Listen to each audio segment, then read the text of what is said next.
ታማኙን እንዳታጭበረብር። ነቢዩ ዓለይሂ ሰላቱ ወሰላም ሙስሊም ላይ እንደተዘገበ አቡ ሁረይራ ባስተላለፉት ሐዲስ ላይ አንዴ ወጡ መርካቶ ላይ ገበያውን ይቆጣጠሩ ነበር። ጠጋሉና እጃቸውን አንድ ምግብ ስር ሲከቱት እርጥበት አገኙ።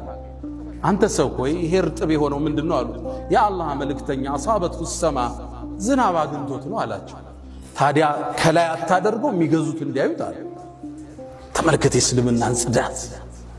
ገዢዎቹ እንዲያዩት ለምን ከላይ አላረከውም የረጠበው? ከዛ አንድ ህግ አስቀመጡ። መን ገሸ ያጭበረበረ ያታለለ የሸወደ ፈለይሰ ሚና ከኛ አይደለም። አታለህ ሪዝቅ ለልጆች ልትወስድ ሰው አስለቀሰ ቸቀምተ የሰው ስራ አበላሽተ ልጆችን ልትመግብ ከዛ ህንፃ ሰርተህ ማሻአላህ ብለህ ልትለጥፍ መን ገሸ ፈለይሰ ሚና ከኛ አይደለም አሉ ነብዩ አለይሂ ሰላቱ ወሰለም። አደራችሁን የተጨበረበረ ብር የተሰረቀ ብር የተሸወደ ብር ለልጅ አይተርፍም። ለአካል ጤና አይደለም። የአእምሮ ረፍት የለው። ንጹህ አእምሮ ምቹ ትራስ እሱ ነው። የሰው ዱዓ የሌለበት ለቅሶ የሌለበት ዘግተ ያልጠፋበት ስራ ጣፋጭ ነው።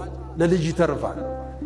ሐራም ብር የልጆችን ባህሪ ይለውጣል፣ የሚስትህን ባህሪ ይለውጣል። እመነኝ። ለዛ ነው ሰለፎቹ ባሎቻቸው ወደ መርካቶ ሲወጡ ሚስት ተከትለ አንድ ማሳሰቢያ ትለዋለች።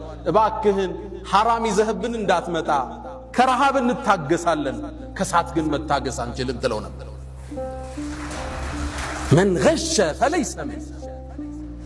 መርካቶ ላይ የሚሰማው አስደንጋጭ ነው። አስደንጋጭ የተበላሸን ነገር ደብቆ መሸጥ ኖርማል እርድናም ነው።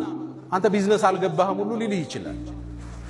ጤናን ከፈለክ ጣፍጦ መብላት ከፈለክ የሰጠህን አላህ በሐላል ይሄ ደርድረው ለልጅ ልታወርሰው ነው። ይሄን ሁሉ ብር ላንተ እኮ አይሆንም። ቀብርም አብሮ አይገባም።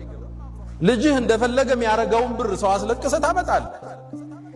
የሙስሊም ነጋዴ ባህሪ አታጅሩ ሰዱቅ አልአሚን፣ እውነተኛ ነው፣ ታማኝ ነው።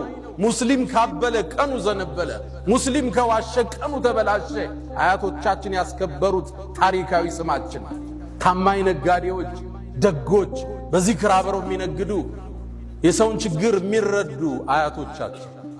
ይሄ ስማውን ተቀይሯል አይደለም? ብዙ ታሪክ አለ መርካቶ ውስጥ፣ አስደንጋጭ ታሪክ አለ።